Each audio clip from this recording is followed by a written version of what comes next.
नमस्कार दोस्तों, मैं बहुत बहुत स्वागत करता हूं आपके अपने चैनल जेटीवाल क्लासेस पर। तो हम अनाज वाली फसलें पढ़ रहे थे। अनाज वाली फसलों में हम एक लाइन थी जो छूट रही थी, उसको आज हम रिकवर करेंगे। एग्रोनॉमी में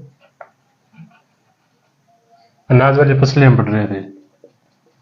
अनाज वाली फसलें, इसमें एक इम्पोर्टेंट चीज़ थी। देखिए, अनाज वाली फसलों का नाम, अनाज वाली फसलों को वैसे इंग्लिश में सीरियल क्रॉप्स बोलते हैं। सीरियल क्रॉप्स, तो ये इम्पोर्टेंट चीज़ थी कि सीरियल शब्द है वो रोमन भाषा के सेरस शब्द से लिया गया है। सेरस शब्द से लिया गया है। ये चीज़ थे कल वो पिछले क्लास में मैंने बताया नहीं आपको, इसलिए अभी बता रहा हूँ कि ये सीरियल शब्द वो रोमन भाषा के सेरस शब्द से लिया गया है। इस सेरस शब्द का अर्थ होता है अनाजों की देवी। अनाजों की देवी, इसलिए अनाज वाली जितनी भी फसलें हैं, अनाज वाली फसलों को, अनाज वाली फसलों में कार्बोहाइड्रेट का अच्छा स्रोत मानते हैं इनको। कार्बोहाइड्रेट का बहुत अच्छा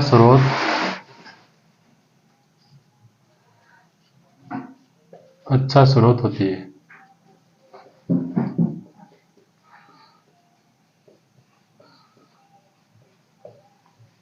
यह थे कल की जो इम्पोर्टेंट चीज थी, वो छूट रही थी हमारे कि अनाज वाली फसलों कार्बोहाइड्रेट का बहुत अच्छा स्रोत होती है। और ये अनाज वाली फसलों को सीरियल क्रॉप्स बोलते हैं। सीरियल वर्ड है वो रोमन भाषा के सेरस शब्द से लिया गया है। ये हमने कल डिस्कस नहीं किया था। इसके अलावा हम उर्वरक प्रबंधन इनमें देखते हैं एक बार, जो कल भूल गए थे, लिया नहीं। उर्वरक प्रबंधन, सभी अनाज वाली फसलों का उर्वरक प्रबंधन लगभग सेम है। इनमें अनाज वाली फसलों में सभी को उर्वरक नाइट्रोजन है वो ऑक्सीकरण जोन में दिया जाता है। नाइट्रोजन का एन सिंबल है, नाइट्रोजन ऑक्सीकरण जोन में देते हैं। अनाज वाली फसलों में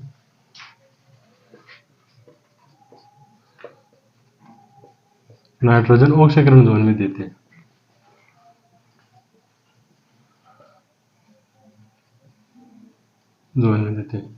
क्योंकि इसमें अगर ऑक्सीकरण जोन में देते हैं तो इनमें नाइट्रोजन का बहुत कम ह्रास होता है, इसलिए इनको नाइट्रोजन को ऑक्सीकरण जोन में देता है। लेकिन इसका अपवाद एक है धान को अपचयन जोन में दिया जाता है।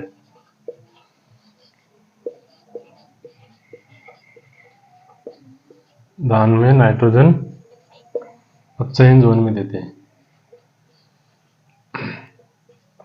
क्योंकि धान वो एक जलमग्न फसल है, जलमग्न वाली फसल है। धान में सबसे ज्यादा पानी की आवश्यकता होती है, लगभग 900 से 2500 mm। इतनी इसको जल की आवश्यकता होती है लगभग। ये धान जलमग्न होते हैं, इसके खेत होते हैं वो जलमग्न होते हैं, इसलिए ऑक्सीकरण जोन में देने से बहुत नुकसान होता है नाइट्रोजन का, इसलिए इसको अपचयन जोन में दिया जाता है धान को, में ऑक्सीजन को, इसको नाइट्रोजन को। इसके अलावा इसमें सभी ये उर्वरक प्रबंधन में अनाज वाली फसलों में एनपीके है वो 4:2:1 के फॉर्म में दिया जाता है। अनाज वाली क्रॉप्स में एनपीके वो 4:2:1 में दिया जाता है। ये सभी में सेम होता है, सभी जो भी है ये अनाज वाली फसलों में, उनमें ये उर्वरक प्रबंधन है वो लगभग सेम होता है। इसके अलावा ये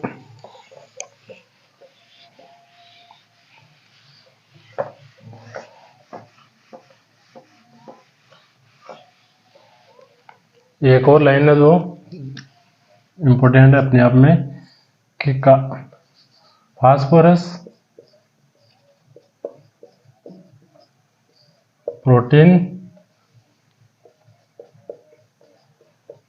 और वसा का सबसे अच्छा स्रोत है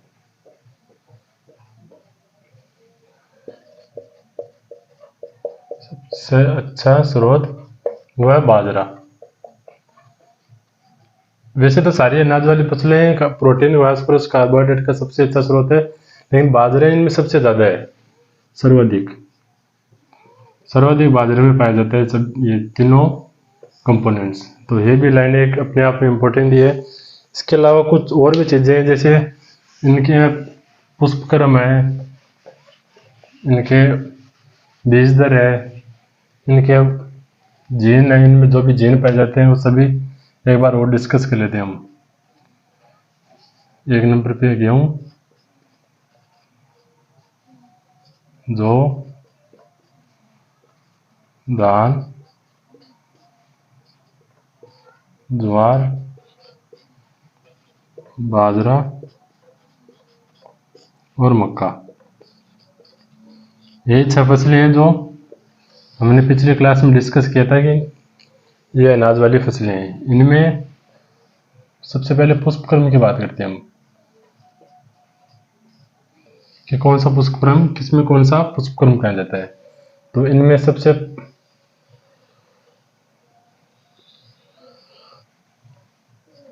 स्पाइक या हेड, इसमें भी, जौ में भी स्पाइक या हेड पाया जाता है।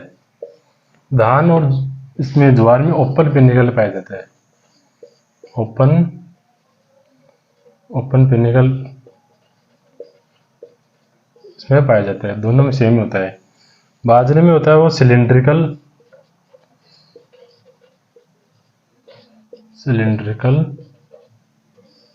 स्पाइक होता है, टाइप का पाया जाता है, यानी सिट्टी टाइप का आता है। ऐसे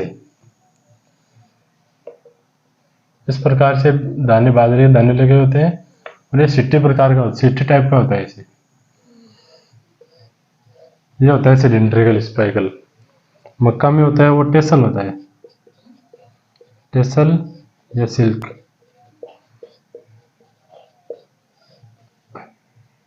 नॉर्मल भाषा में इसको भुट्टा भी बोलते हैं।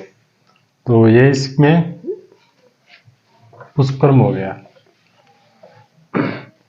इन सभी में बीज दर की बात करें अगर, बीज दर तो सब में अलग अलग है, यानी कि इनमें सभी में अनाज वाली फसलें तो बीज दर सारी सेम होगी नहीं, बीज दर सबकी अलग अलग होगी। जैसे गेहूं में अगर बीज दर की बात करें तो 100 kg पर हेक्टर होगी इसकी, जो कि 75 kg पर हेक्टर। धान के बीज से 3-4 प्रकार के होते हैं, लेकिन नॉर्मली हम सीधी बुआई के लिए अगर 100 kg पर हेक्टर ही लेते हैं।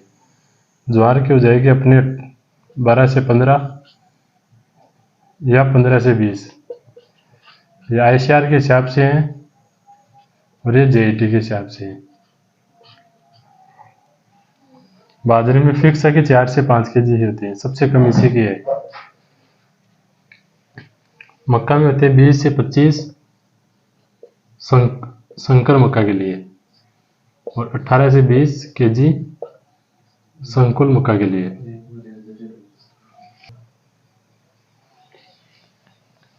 ये अपने बीज दर हो गई कि गेहूं में 100 kg पर हेक्टेयर, जौ में 75 kg पर हेक्टेयर, धान में 100 kg पर हेक्टेयर, और इसमें ज्वार में 12 से 15 ICR के हिसाब से है और 15 से 20 जेट के हिसाब से है।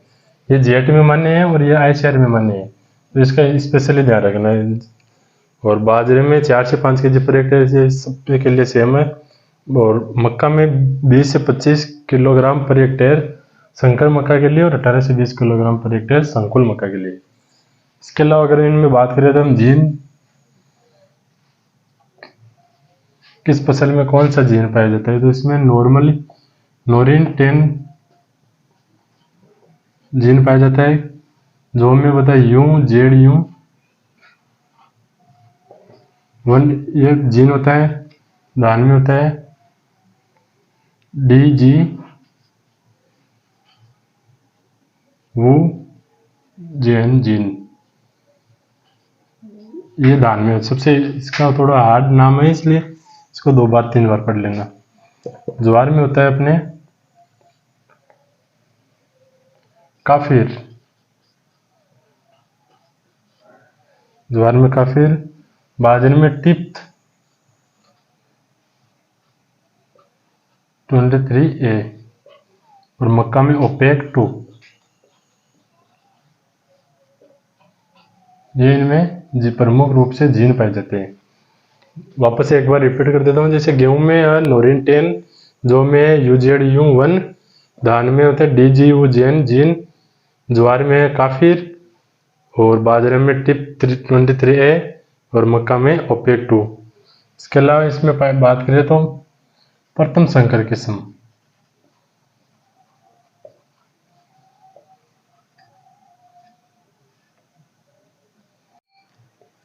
ये गेहूं में है प्रथम संकर किस्म है वो हाइब्रेक्स 007। इसकी कोई प्रथम किस्म है, संकर किस्म है नहीं। धान की है APRH 1, ज्वार की है CSH1, बाजरा की है अपने HB हाइब्रिड फर्स्ट और मक्का की है गंगा फर्स्ट। ये अपने एग्रोनॉमी में अनाज वाली फसलों की सामान्य जानकारी, मुख्य जानकारी है। तो अगर वापस रिपीट करना चाहे तो रिपीट कर सकते हो, इनको देख लेना एक बार। और सामान्य जानकारी है, अगर पर्टिकुलर अगर क्रॉप्स पढ़नी है तो अगली वाली क्लास में हम डाल देंगे, लेकिन वैसे अगले वाली क्लास में हम दलहनी फसलों पर सामान्य जानकारी डिस्कस करेंगे। इसलिए ये बार इनका स्क्रीनशॉट ले लो और वीडियो अगर अच्छी लगे तो लाइक करो उनको और चैनल को सब्सक्राइब करो। ठीक है।